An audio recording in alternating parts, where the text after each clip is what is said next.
Well, I would like to think of an electronic device or a gadget as a combination of electronic components which are uh, combined in a well-defined pattern in order to achieve a specific purpose or objective.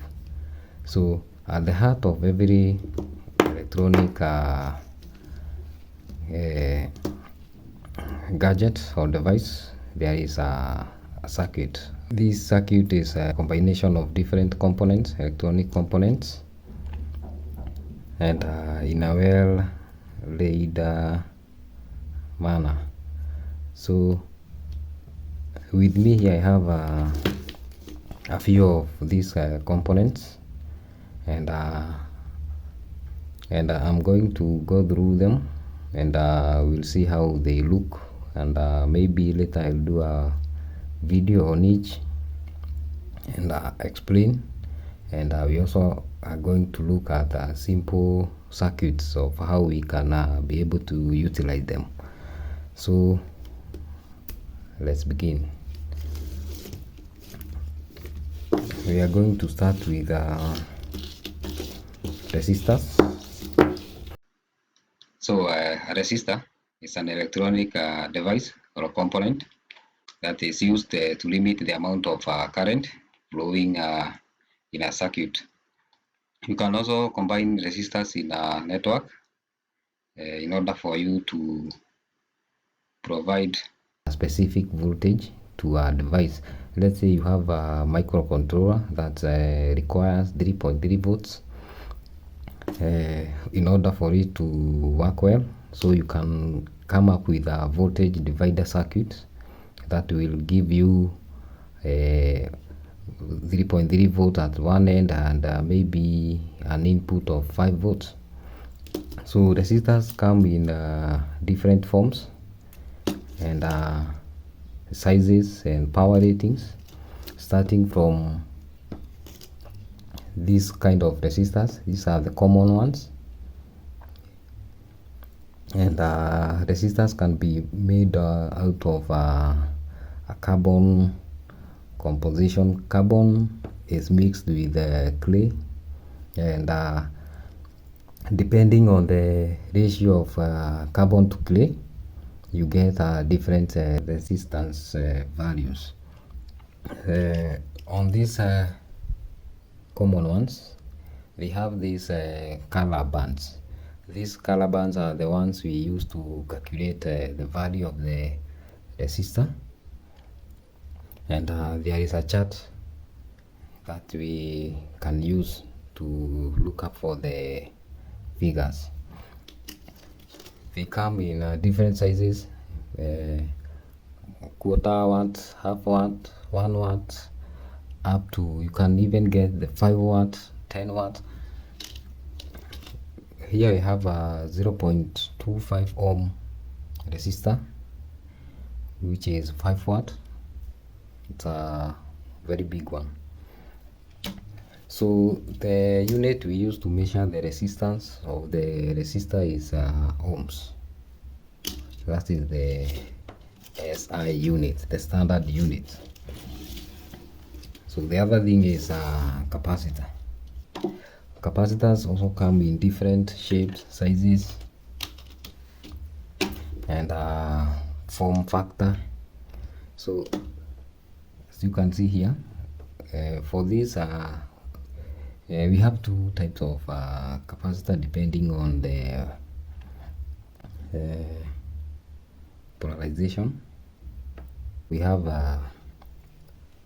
non-polarized and polarized capacitors. So polarized capacitors have they allow current flow in a specific direction. That means they have a positive terminal and a negative terminal. If you look at this one has a negative. So this is the negative terminal, well marked, and this one is the positive terminal. For this one, it allows current to flow in either direction. So it has no negative or positive terminal, so it's hence the name and polarized capacitor. So these values you see here, the capacitors are rated in voltage and capacitance. So capacitance, the SI unit for capacitance is farad. Like you see here, this one is 63 volts and 2200 microfarad.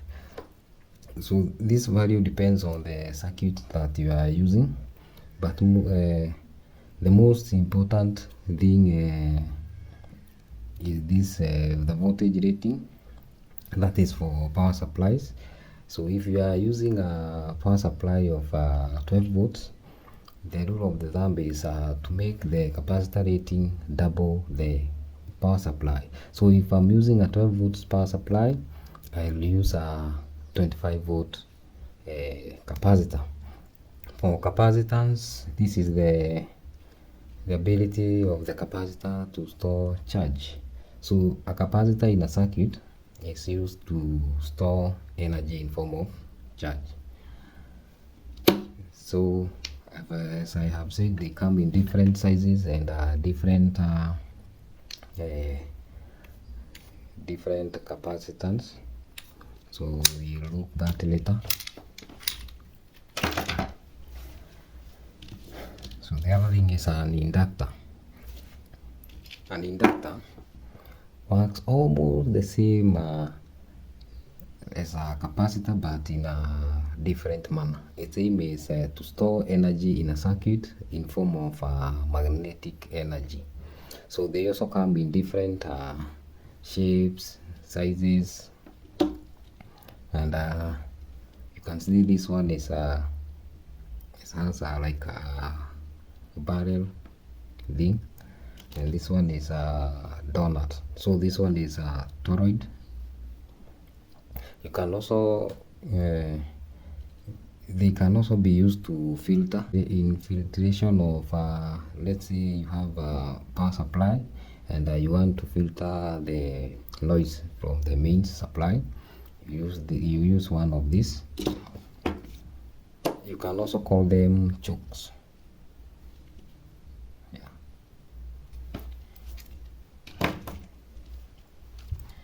So the other thing is transistor.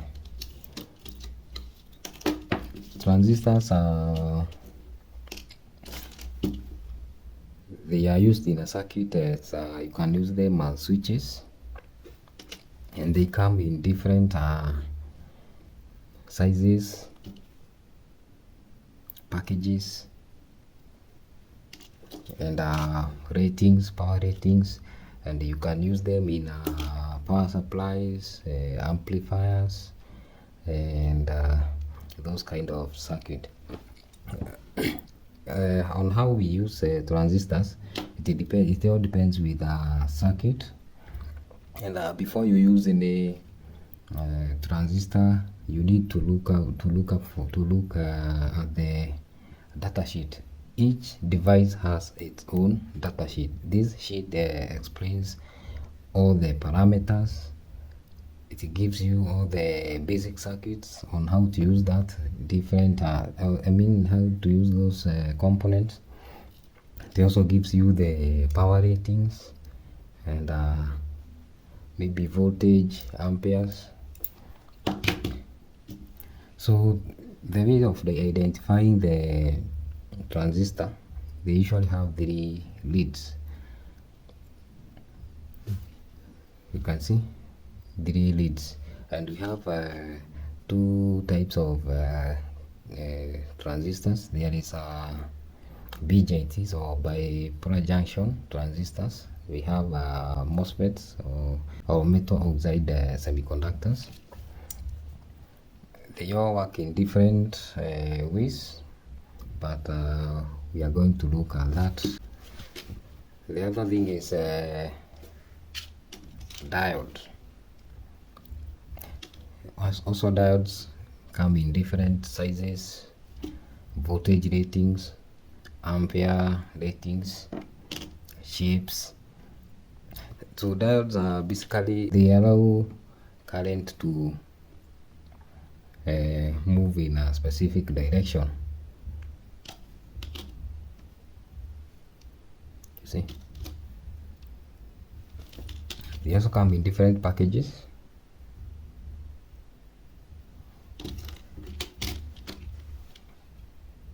So the way you use the diodes is in a circuit for maybe rectification. Transformer is giving you AC voltage and you want a DC voltage from that. You use one of these diodes. You have bridge rectifiers, which is a package of 4 diodes connected in a specific way.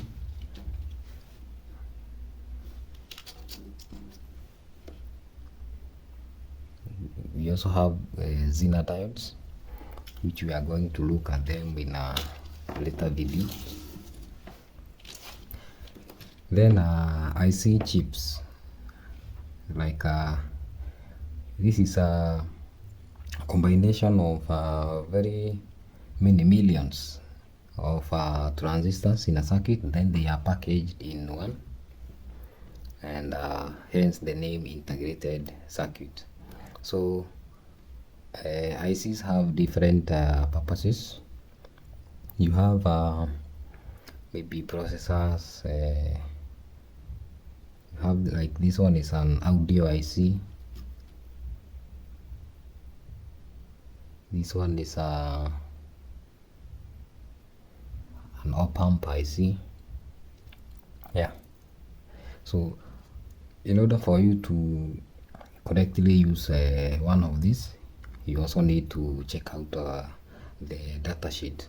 Every one of these components has its own data sheet, which will guide you on ways of using the components.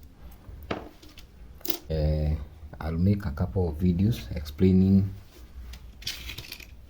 all these components in details, starting from resistors, ICs, and we are also going to check out some simple circuits and on how we can use them. Another thing is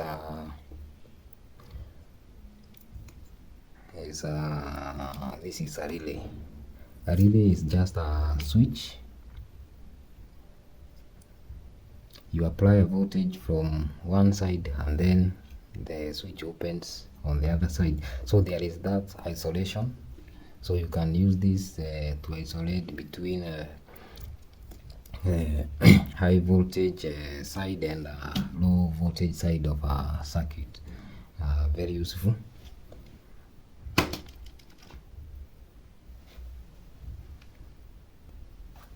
Then there is something like this one is called thermistor.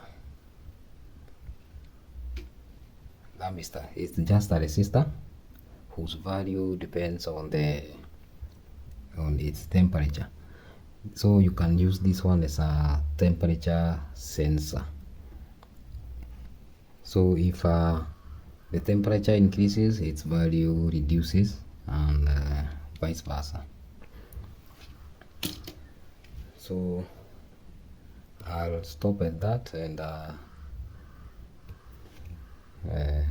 next time I'm going to make the videos.